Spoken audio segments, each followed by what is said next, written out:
자, 이제 무효인 법률행위 추인에 관한 주제 살펴보겠습니다. 자, 전체적인 그림 보실까요? 자, 법률행위라고 하는 것이 무효다라고 하는 거, 어떤 법적 효력도 발생하지 않는다라고 하는 거. 자, 이런 게 하나가 있겠죠. 한편 취소할 수 있는 법률행위, 취소할 수 있는 법률행위라고 하는 것이 있었다. 그래서 취소권 행사가 이루어지게 되면은, 취소권이 행사되면 어떻다? 이 법률행위는 소급해서 뭐가 된다?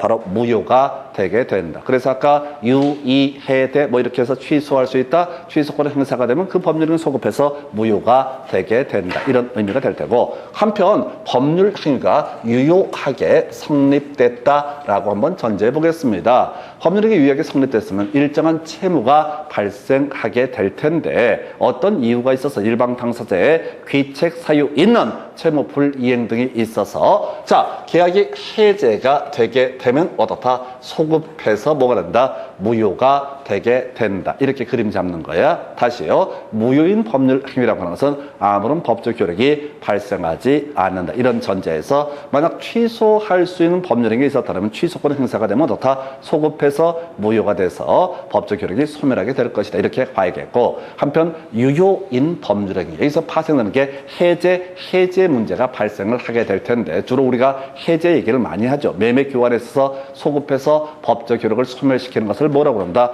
해제라고 부르게 됩니다. 그래서 자, 유효한 법률 행위였는데 일방 당사자의 귀책 사유 있는 채무 불이행 등이 있어서 해제권 행사를 할 수 있다. 그러면 어떻다? 이것도 소급해서 무효가 되게 됩니다. 다만 취소에 있어서는, 취소권 행사했을 때는 이 사람은, 취소권 행사한 사람은 손해배상 책임을 지지 않는다. 해제권 행사한 사람은 상대방에 대해서 잘못이 있기 때문에 손해배상을 청구할 수 있다. 이런 식의 논리 구조가 되게 됩니다. 자, 그래서 이 무효인 법률 행위의 추인이라고 하는 것, 무효인 법률 행위의 추인이라고 하는 것, 추인하게 되면 이게 유효한 법률 행위가 되는 개념을 가리켜서 뭐라고 한다? 바로 추인이라고 부르게 됩니다. 아까 이런 것도 있었죠. 취소할 수 있는 법률 행위에 대해서 뭘 하게 되면, 추인이라고 하는 것을 하게 되면은 어떻다? 이것도 어떻다? 유효한 법률 행위가 되게 된다. 아까 우리 제한능력자의 법률 행위, 차고 있다는 의사표시, 사기, 강박했다는 의사표시, 이 사람 취소권자가 뭘 할 수 있다? 취소권을 행사할 수 있다. 한편 취소의 원인, 소멸되게 되면 기본적으로 취소권자라고 하는 사람은 뭘 할 수 있다고 했어요? 추인할 수도 있었고, 또는 추인할 수 있는 날로부터 3년, 혹은 법률 행위를 한 날부터 10년 경과되면 이게 다 자동 추인이라고 봐야 되나? 제척기간 도과해서 더 이상 어떻다? 취소권을 행사할 수 없다. 기본 뼈대 잡고 가셔야 돼. 다시 갑시다. 무효인 법률 행위라고 하는 것은 일단 아무런 효력이 발생하지 않는다. 우리 무효가 뭐가 있었어? 효력 규정에 위반한 법률 행위, 관할 관청의 허가 없이 한 기본재산의 처분이라고 하는 거, 허가 규정 내 중간 생략 등기라고 하는 거, 또 뭐가 있었더라? 지금 또 절대적 효력 규정에 개업 공인중개사와 중개 의뢰인 간의 법정 중개부서 초과 수수약정, 이런 것들이 뭐가 된다? 무효인 법률행위, 효력 규정에 위반한 법률행위에서 무효가 되게 된다. 한편 반사회적 법률행위, 불공정한 법률행위도 무효 이렇게 봤었고, 통정 허위 표시 무효라고 봤었고요. 그리고 자, 비진의 의사 표시 중에서 상대방이 알았거나 알 수 있었던 거, 요것도 뭐가 된다? 무효가 되게 된다. 그 외에 확장해서 취소할 수 있는 법률행위가 취소가 되게 되면 어떻다? 이것도 소급해서 무효가 되게 된다. 무효는 어떤 법적 효력도 발생하지 않는다. 그런데 이 무효인 법률 행위에 대해서 무효임을 알고 추인이라는 것을 하게 되면 그때부터 얘는 뭐가 될 수 있다? 유효한 것이 될 수 있다. 그래서 개념이 뭐냐면 이건 장래효라는 개념이 도출되게 됩니다. 다시 갑시다. 아무런 법적 효력이 발생하지 않았던 법률 행위입니다. 즉 무효였습니다. 근데 무효임을 알고 추인하게 되면 이제 뭐가 된다? 유효가 된다라고 했을 때, 이건 해석상 과거로 돌아가서 유효가 되는 것이 아니라 지금부터 어떻다? 유효한 것이 되게 된다라고 해서 이 추인 가능성 가지고 이제 봐야 되는데, 이 파트에서 미리 결론부터 말씀드리면 통정 허위 표시, 이걸 갖고 거의 다 문제 구성을 쟁점을 삼게 됩니다.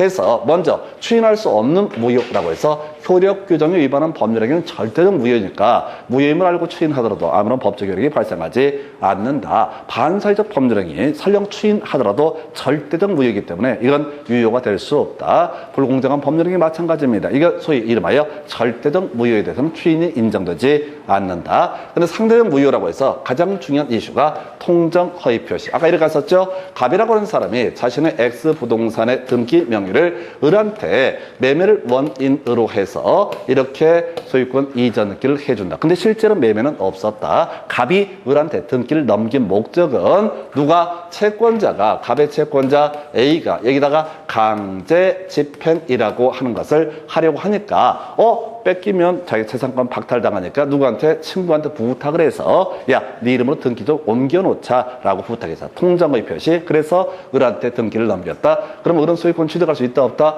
없다. 통정허위 표시는 무효이기 때문에 을은 소유권을 취득할 수 없다. 자, 그래서 현재 등기명이 누구로 돼 있어? 을로 돼 있어. 근데 이건 통정의 표시라고 전제가 됐으니까 뭐가 된다? 무효가 된다. 그럼 이 부동산의 소유권은 누구한테 있다? 갑에게 있는 것이다. 등기 명의가 설령 을한테 있다 할지라도 을 명의의 등기 자체가 무효가 되기 때문에 소유권은 누구한테 있다? 갑에게 있다. 이게 이제 통정허위 표시의 법리가 되게 됩니다. 근데 보니까 이런 통정허위 표시에 따른 무효라고 하는 거, 이 무효를 무효임을 알고 추인을 하게 되면 그때부터 유효한 것이 된다. 이게 무슨 얘기냐면 이런 식이야. 자, 갑이 중간에 이제 이런저런 어려운 사정을 다 지나서 갑이라고 하는 사람이 자, 법리자, 생활의 이자 다 안정이 되고 등등등 해서 곰곰이 생각해 보니까 자기 어려울 때 도움 줬던 애는 누구밖에 없어? 을이 그래도 귀찮음에도 불구하고 등기도 받아주고 등등등. 자, 이렇게 도와줬던 기억이 있어. 그래서 자, 복권도 당첨되고 형편이 좋아져서 그냥 을한테 자, 지난번에 통정한 허위의 의사표시는 무효라서 설령 등기 명의가 너한테 있더라도 여전히 내 거다.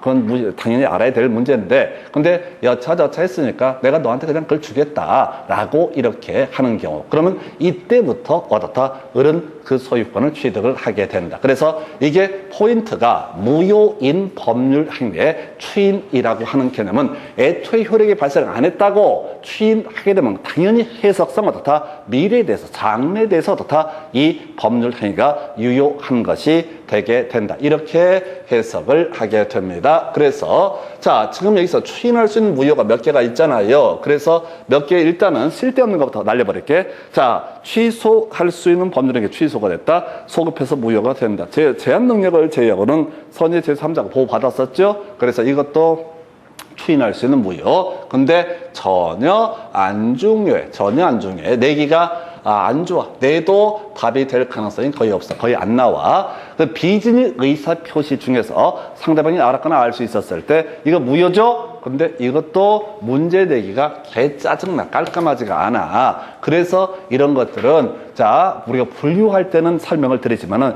시험용으로는 거의 의미가 없고 이 문제는 거의 대부분 뭐라고? 통정 허위 표시는 어떻다? 무효임을 알고 추인을 하게 되면 그때부터 새로운 법률 행위를 한 것으로 본다라고 하는. 나중에 대리 행위와 관련해서 자기 계약 쌍방 대리는 기본적으로 무효가 됩니다. 대리인이 본인과 어떤 계약을 체결한다. 이걸 자기 계약. 대리인이 매도인 매수인을 대하자 양쪽을 대리해서 계약을 체결한다. 이걸 쌍방 대리. 이거 기본적으로 무효가 되는데 본인이 무효임을 알고 추인을 하게 되면 어떻다? 장래에 대해서 그때부터 어떻다? 유효한 법률 행위가 되게 된다. 그래서 여기서는 거의 문제가 통정 허위 표시는 어떻다? 추인할 수 있다. 절대적 무효는 어떻다? 추인할 수 없다. 딱 요 정도로만 사실 그림을 잡고 가는 게 합리적입니다. 뒤에 문제 나중에 보실 일이 있을 텐데 빤한 틀이에요. 그 외 자기 계약 쌍방 대리에서 본인이 무효임을 알고 추인을 하게 되면 어떻다? 그때부터 새로운 법률 행위를 한 것으로 본다. 근데 여기에서는 지금 제가 계속해서 설명드린 쟁점이 뭐냐면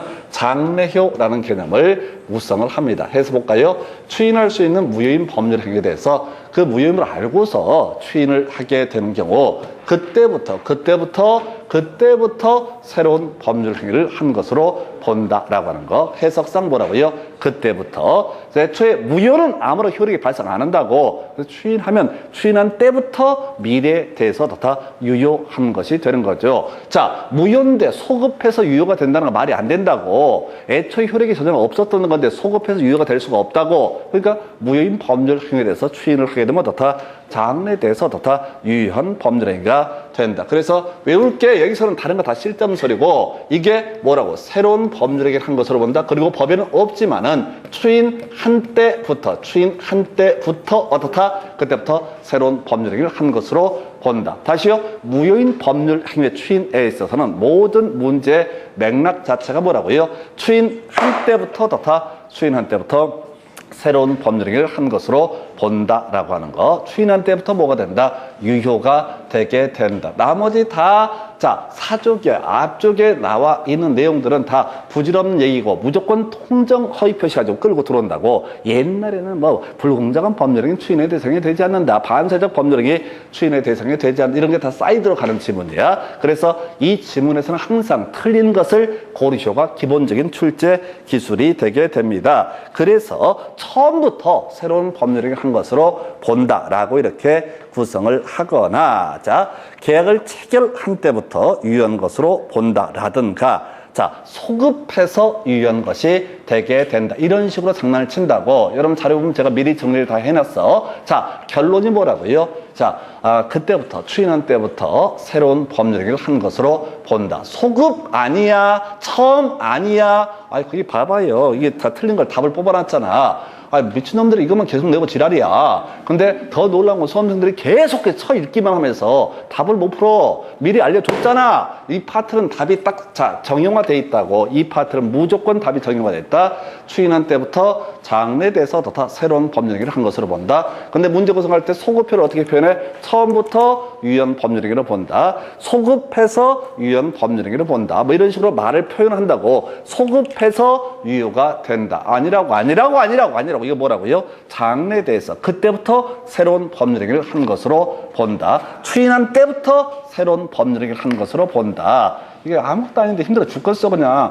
할 때마다 헷갈려 이게. 그래서 미리 답을 외워버려야 돼. 무효인 법률 행위 운운하게 되면은 그때는 무조건 답이 추인이야. 추인이 답이고, 추인은 무조건 틀린 것을 고르셔야. 그리고 항상 답은 뭐라고요? 소급해서 처음부터 이런 식으로 문제 구성을 하게 됩니다. 그래서 더럽게 어려워요. 그래서 이 파트는 아예 키워드가 뭐가 된다? 장래효라고 한 걸 외우고 들어가야 돼. 이 지문 여러분 교재에 나와 있잖아. 틀린 걸 고르시오. 1번 무효인 법률 행위를 추인하면 특별한 사정이 없나는 처음부터 새로운 법률 행위를 한 것으로 본다 나와 있잖아요.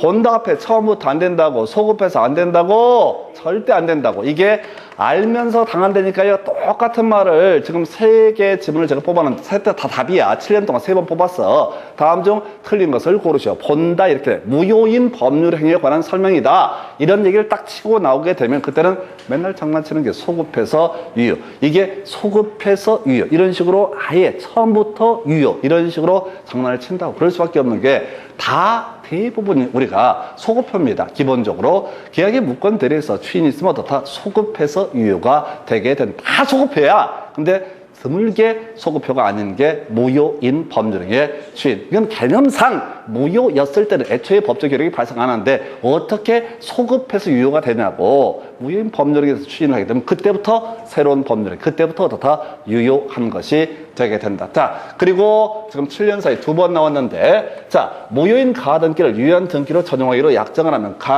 그 가등기는 그때부터 유효한 등기가 된다라고 되어 있죠. 이게 좀 사안이 어려운데 그때부터 유효한 등기가 된다는 얘기는 장래에 대해서 다 유효한 것이 되게 된다. 이걸 그때부터 유효한 등기. 이걸 문제 구성할 때 틀린 걸 고르죠. 소급해서 해서 이렇게 틀리게 뽑아주게 됩니다. 해서 개념 간단하게 설명드리니까 이게 제일 어려워. 지금 여기 법률행위 파트는 대충 감을 잡겠는데 등기 얘기를 하게 되면 사람들이 또 힘들어지기 시작하지. 해서 한번 가볼까요? 우리가 자 무효인 등기라는 개념 하나 체크를 해보겠습니다. 저당권이라는 예시를 가지고 한번 보겠습니다. 갑이라고 하는 사람이 자신의 소유하고 있는 X 부동산에 대해서 을에게 1번 저당권을 설정을 해준 상태, 2번 병이라는 사람에 대해서 자 지금 이 가등기라고 얘기했구나. 여기서는 가등기를 예시를 하고 있으니까 자 을명의 가등기, 청구권 보전을 위한 가등기라는 것을 했다고 한번 해보겠습니다.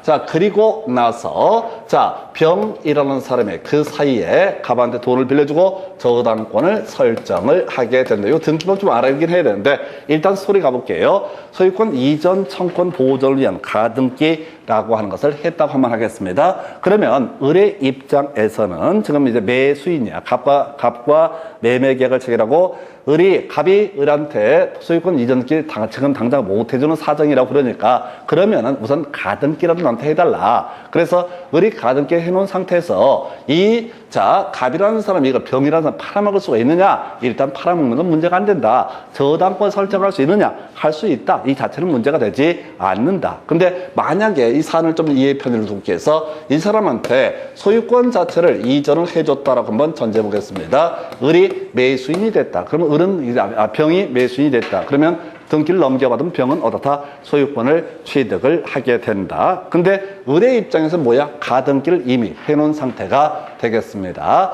그럼 나중에 본등기라고 하는 거, 을명의에 본등기가 있게 되면은 을은 등기 순위가 뭐라고요? 가등기시로 소급하게 된다. 등기 순서만. 그래서 을이 먼저 소유권을 취득하고 병이 나중에 소유권을 취득하는 상태가 되니까 뒤에 있는 등기, 가등기와 본등기 사이에 이루어지는 등기 중 본등기와 양립할 수 없는 등기는 어떻다? 직권으로 말소하게 된다. 이런 식의 스토리를 잡아가게 돼요. 그렇다 치고 지금 이 사안은 이런 경우가 있다 하십시다. 자, 지금 을 명의에 가등기가 있다. 자, 그 다음에 병 명의에 저당권이 있다. 근데 중간에 가등기했던 을하고 갑 사이에 계약, 해제, 합의 해제 이런 거 할 수 있죠?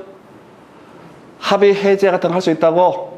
가등기를 해놨다가 갑하고 을하고 없던 일로 하자. 일정한 사유가 있어서 없을 수 있다. 그러면 이게 뭐가 된다? 무효인 등기가 되게 된다. 무효인 등기가 되게 된다. 자, 요것도 없애구나. 여기 이제 무효인 등기가 되게 되는데, 자, 그런데 이 부동산을 지금 병이라는 사람과 갑 사이에 또 매매 계약이 체결되게 됩니다. 자, 그랬을 때 지금 가등기가 무효면은 앞으로 말소 등기를 해야 되는데 이걸 안 지고 있는 상태야. 이걸 병 명의로 이전 등기라는 형식을 통해서 어떻게 할 수 있다? 이걸 재활용하는 것을 무효인 가등기의 유용이라고 부르게 됩니다. 다시 갑시다. 을이라는 사람이 소유권 이전 청구권 보존을 위해서 가등기를 해놓은 상태에서 이때 을이라고 하는 사람하고 갑 사이에 나중에 합의 해제가 있어서 이 을명의 가등기가 무효가 됐다. 그럼 이제 말소 등기를 해야 되거든요. 근데 지금 병이라는 사람이 갑과 매매 계약을 체결하고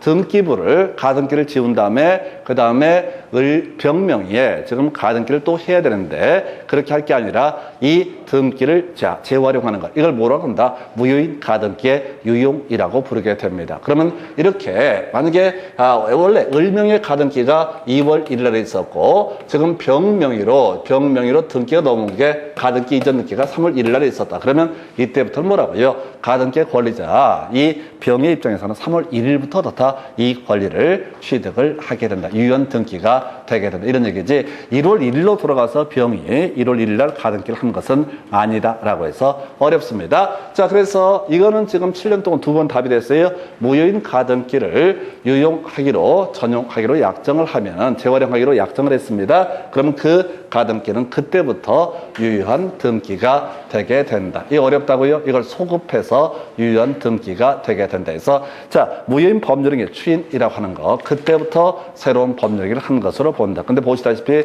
처음부터 계약 체결 시부터 이렇게 표현들을 바꿔치기 합니다. 그래서 소급효가 아니라 어떻다? 장래 표가 되게 된다. 이렇게 그림을 잡아주실 것. 그 외, 자, 뒤에 묶어서 갈 거. 장의 범위, 무효인 법률 행위의 추인. 가장 중요한 것이고요. 기한부 법률행위에서 기한의 도래. 뒤에서 조건 기한할 때 설명드릴 주제, 해지라고 하는 거. 그 다음에 소유권 이전 청권 보존련 가등기 후 본등기 했을 때, 자, 물권을 취득하게 되는 시기는 언제다? 본등기 했을 때부터 물권을 취득한다. 다만 이제 가등기를 했으면 순위는 위로 올라가서 자신의 소유권 이전 청권을 보존받을 수는 있지만 실제 자, 세금 내고 또는 지금 이 부동산의 소유권 자체를 취득하는 시기는 본등기 했을 때. 뭐 얘기 길어졌는데, 자, 정리하십시다. 통정 허위 표시, 무효인 법률행위입니다. 이거, 자, 무효임을 알고 추인을 하게 되면 추인한 때부터 미래에 대해서, 장래에 대해서 다 유효한 법률행위가 된다. 그래서 이 문제를 구성할 때는 무효인 법률행위에 관한 설명, 무효에 관한 설명, 취소에 관한 설명, 이런 명제 나오면 무조건 출제 포인트가 뭐라고요? 추인이라고 하는 게 포인트가, 무효인 상태 그대로 놔둬버리면 더 이상 법적 의미가 없잖아요. 무효인 법률행위를 살려내는 거, 미래에 대해서 살려내는 것을 뭐라고 한다? 추인이라고 부르게 된다. 그래서 문제 자체에서 무효, 취소 이런 말 나오면 무조건 시험 문제 포인트는 뭐가 되고? 추인이라는 개념이 되고, 앞에서 취소할 수 있는 법률행위 추인도 나름의 의미가 있었고요. 그럼 무효인 법률행위 추인은 장래에 대해서도 다 유효한 법률행위가 되게 된다. 이 정도까지 보셨습니다. 잠시 끊었다가 다음 주제 확인합니다.